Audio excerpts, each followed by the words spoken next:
Salutare, prieteni! Astăzi o să facem bicicleta super silențioasă. Cel puțin o să încercăm.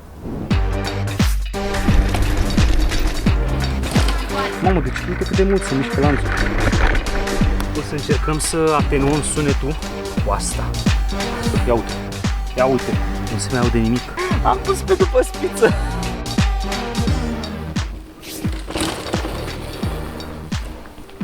Știți, atunci când coborâți pietre, rădăcini, chestii, bicicleta începe și scoate tot felul de zgomote.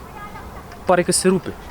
Cel mai des, dacă totul merge bine, nu e nimic stricat pe bicicletă, sunetele vin de la cabluri care se lovesc unul de celălalt sau ating cadru pe undeva, sau locul de unde provine cel mai mult zgomot este lanțul,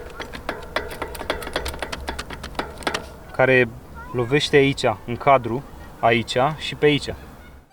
O să încercăm să remediem toate zonele astea de pe unde face zgomot, să nu se mai audă cabluri, lanț, să le facem silențioase.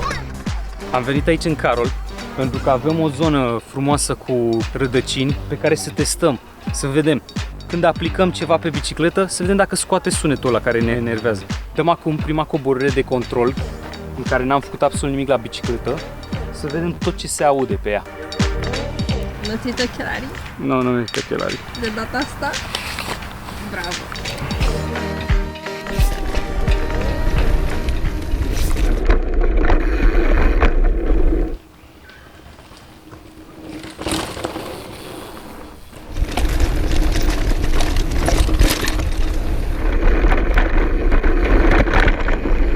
Mamă, deci uite cât de mult se mișcă lanțul.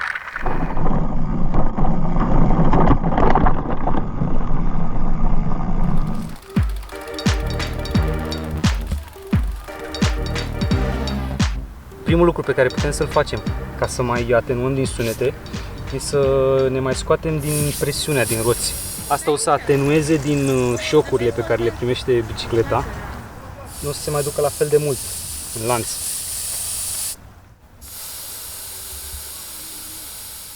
Am fost la magazinele de bricolaj și am luat câteva chestii care o să ne ajute să facem bicicleta silențioasă. Avem o bandă de material moale, avem niște velcro aici, niște arici, partea moale, niște șoricei de diferite mărimi și o protecție de colțuri moale pe care o să-l folosim aici. Și ca unelte o să folosim o foarfecă, un cutter și imbusul pentru diferitele locuri pe care trebuie să le desfacem. O să legăm cablurile în așa fel încât să permită mișcarea în continuare. Nu e bine aici. Da, aici trebuie. O să prindem cablurile în așa fel încât să nu se prindă în nimic, să nu se agațe.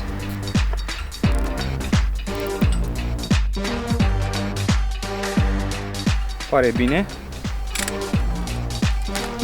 O să punem niște velcro, partea moale, prin zonele pe unde se lovesc cablurile de cadru.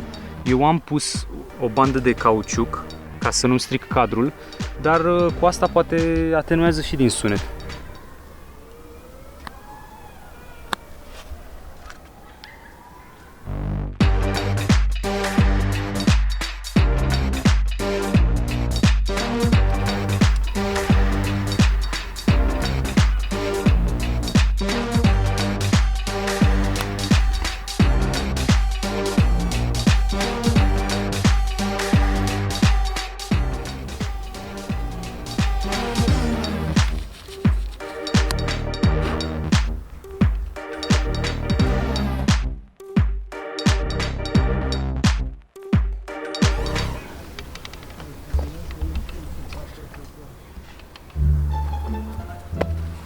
Ups!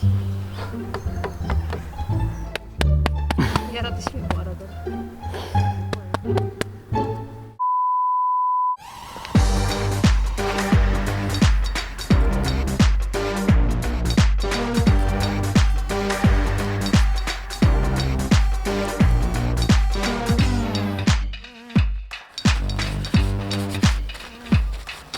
Gata, Gata, am terminat de pus pe cabluri.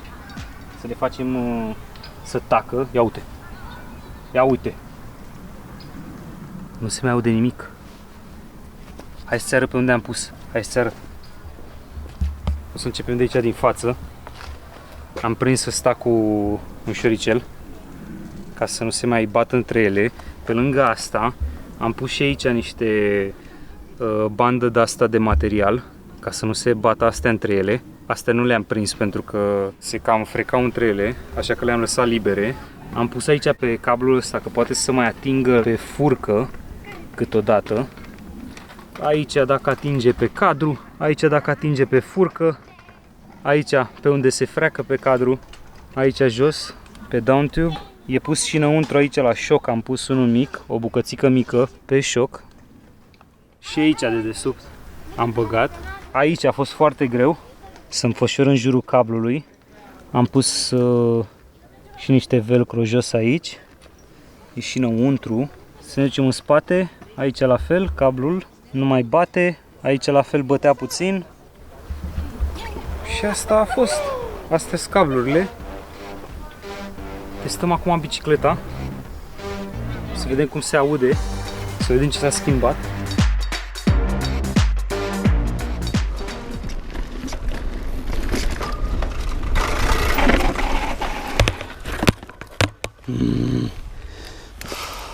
They ask you how you are, and you just have to say that you're fine when you're not really fine, but you just can't get into it because they would never understand. Hai, du-mi, what the Nu filma asta, că de...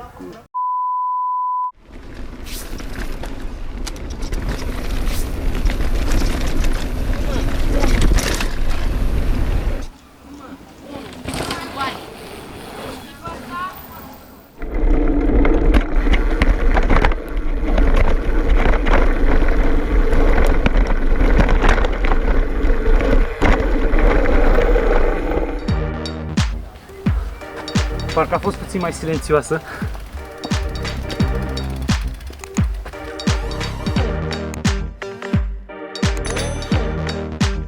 Ne-am întors sus și acum o să încercăm să atenuăm sunetul de la lanț cu asta. O să ne punem niște mănuși.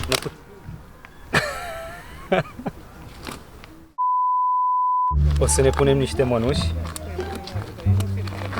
că e murdar. Cât de greu intră. Am văzut pe video că cel mai mult lovește în zona asta și aici, în mod special. Și jos aici. Culmea, aici nici nu am protecție pentru el. Am văzut acum că lovește, nu știam. Mi-a stricat cadrul.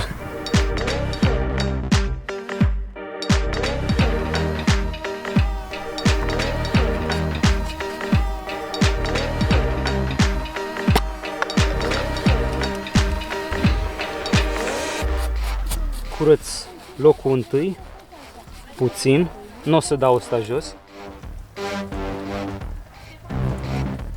Încape perfect. O să mai tai puțin din anumite zone.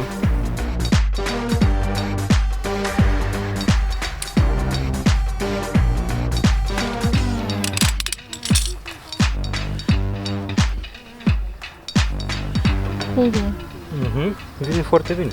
Ok, am tăiat 3 bucăți. Pe una o să o punem aici, deasupra. Da?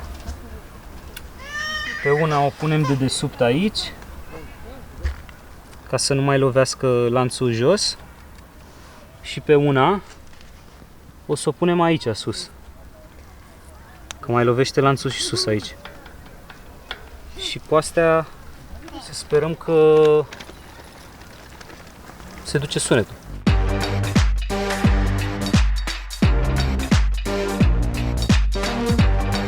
Te ajut?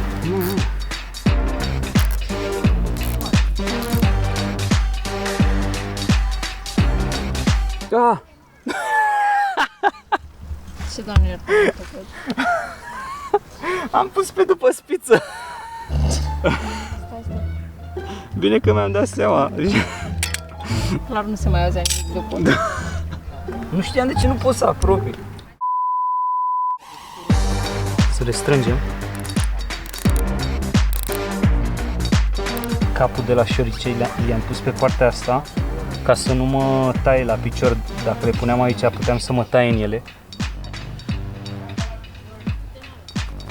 Am pus aici, aici, aici. Hai să testăm.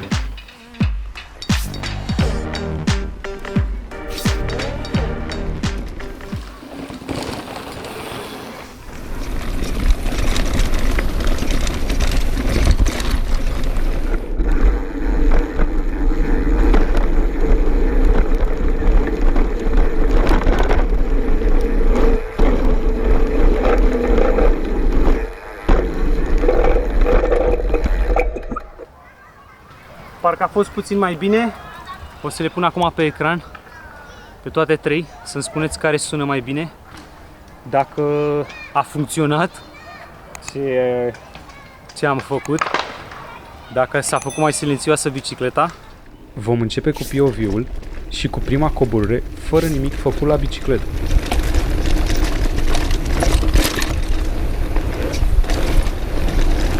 A doua coborâre, cu modificarea la cabluri.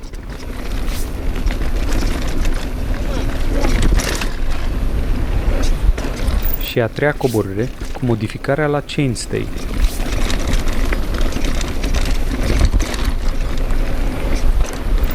Am încercat să merg în toate cu aceeași viteză și să lovesc în același fel rădăcini.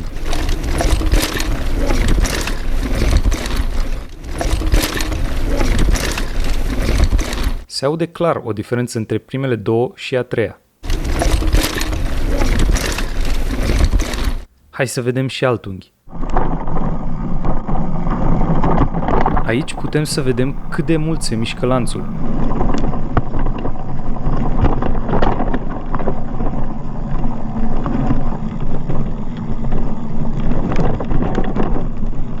În primele două, lanțul sare peste tot și se lovește foarte mult de chainstay.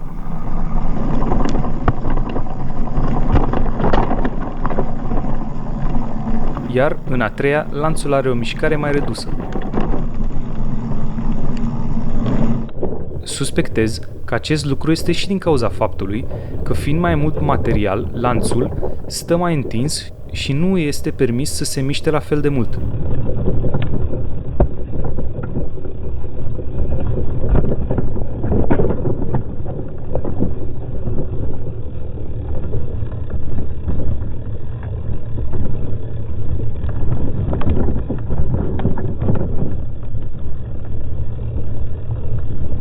Să vedem și ultimul unghi din lateral.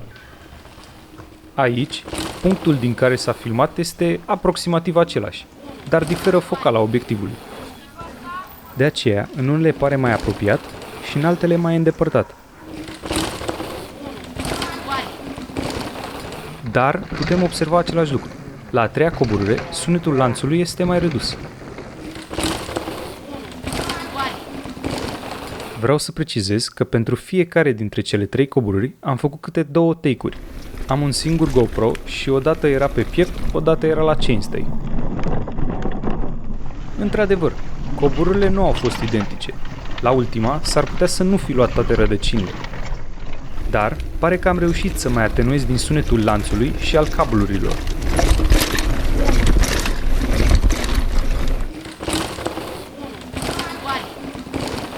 Lăsați-mi în comentarii sugestiile voastre, poate găsesc o metodă mai bună să fac bicicleta mai silențioasă. Între timp, dacă v-a plăcut totuși, dați un like, dați un subscribe, apăsați clopoțelul și hai să ne dăm!